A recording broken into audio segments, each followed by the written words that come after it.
Você já ouviu falar sobre a Contra-Reforma da Previdência? O governo afirma que o objetivo da Contra-Reforma é acabar com o rombo nas contas da Previdência causado pelas injustiças do sistema que beneficia demais alguns trabalhadores. Estranho, pois essa é a história que a maioria das pessoas escuta, mas ela não se parece nada com os registros históricos e nem com as estatísticas oficiais. Vamos ver. Você sabia que a Previdência, na verdade, é superavitária? Isso mesmo. Conforme pesquisadores do assunto, inclusive a própria Anfip, não há déficit na Previdência, como diz o governo.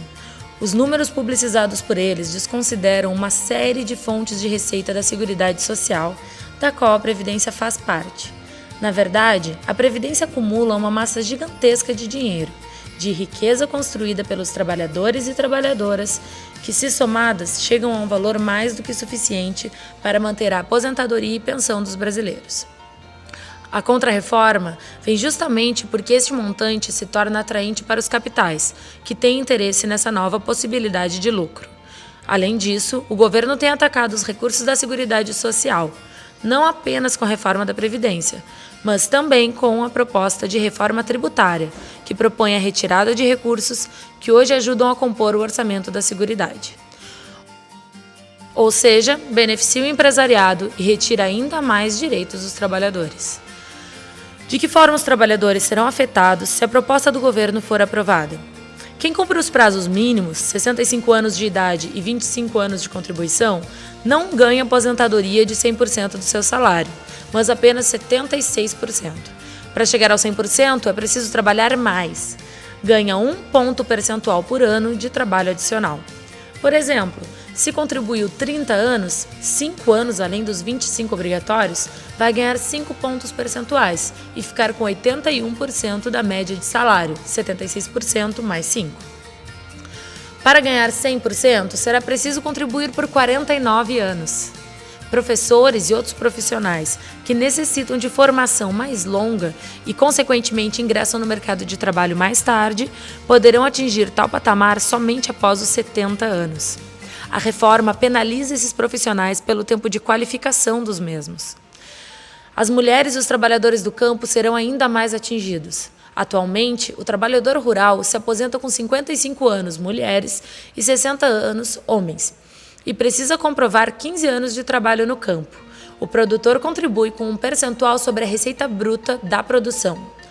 O trabalhador rural, então, se aposentará com as mesmas regras dos outros, 65 anos de idade e 25 anos de contribuição, além de passar a contribuir pelos mesmos moldes do trabalhador urbano, ignorando a instabilidade da produção e as frequentes intempéries ambientais, que muitas vezes comprometem toda uma safra.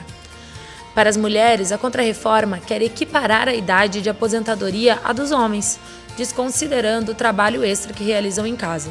Segundo dados do Retrato das Desigualdades de Gênero e Raça, as mulheres trabalham por semana 7,5 horas a mais que homens, devido às tarefas domésticas. Outros pontos graves são a redução dos benefícios, como pensão por morte e invalidez, além da acumulação de 2 aposentadorias, que será vetada, mesmo que se tenha trabalhado em 2 campos, como o público e o privado. No momento da aposentadoria, será necessário escolher um deles, mesmo que para as 2 tenha contribuído. Já no caso das pensões, não será permitido o acúmulo de pensão e aposentadoria. É preciso escolher um dos 2.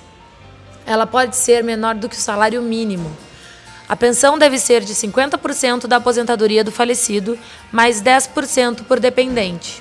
Mesmo que não tenha filho, o cônjuge vivo conta como dependente, ou seja, no mínimo, pensão de 60%. O máximo é 100%. Quando o filho ficar maior de idade, os 10% dele param de ser recebidos. Por exemplo, se o falecido deixou uma viúva e um filho, eles recebem 70% até esse filho ficar maior de idade. Quando isso acontecer, a viúva passa a receber 60% apenas. Um dos grandes mitos relacionados aos servidores públicos afirma que este seria um grande gargalo para a Previdência. No entanto, essa informação é mentirosa. Você sabia, por exemplo, que os servidores públicos não recebem FGTS? Logo, quando aposentados, a única coisa que irão receber é o seu benefício mensal, sem nenhum tipo de provento acumulado, como os trabalhadores da iniciativa privada recebem o FGTS. Além disso, os servidores que ingressaram até 2013 contribuem sobre o valor total de seus proventos, não com base no teto da Previdência como os demais trabalhadores. E sabia que a contribuição previdenciária deles é compartilhada com o governo? O que ocorre é que, normalmente, o governo não deposita sua contrapartida e depois afirma que falta dinheiro em função dos elevados valores pagos aos servidores aposentados. Mentira! Se faltasse dinheiro, seria pela omissão do governo nesses pagamentos. Com a reforma, os servidores públicos federais passarão a seguir as mesmas regras que os trabalhadores da iniciativa privada, entre elas a idade mínima de 65 anos e a necessidade de contribuir por 49 anos para receber o valor integral. Estados e municípios devem definir, posteriormente, se farão mudanças na aposentadoria de servidores. Já os professores se aposentarão com as mesmas regras dos outros, 65 anos de idade e 25 anos de contribuição. Por outro lado, os militares, que não contribuem para a aposentadoria, apenas para as pensões, estão fora dos planos de governo da reforma da Previdência. O que estão tentando fazer, na verdade, é convencer você de que a Previdência Social é um problema e, portanto, precisa de medidas drásticas para ser solucionado. No entanto, com essa contrarreforma, quem irá pagar a conta é você, seus filhos e netos. Nos últimos anos, foram realizadas uma série de reformas que buscavam corrigir questões pontuais que os governos consideraram mais dramáticas. Ao todo, foram feitas 6 contrarreformas, desde 1988, data da promulgação da Constituição Federal. A contrarreforma enviada ao Congresso não quer corrigir equívocos.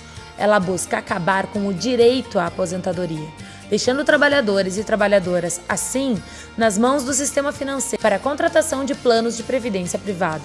A grande prova disso foram as inúmeras reuniões realizadas entre o secretário da Previdência e representantes de operadoras de previdência privada nas semanas que antecederam o anúncio da reforma. Cuidado!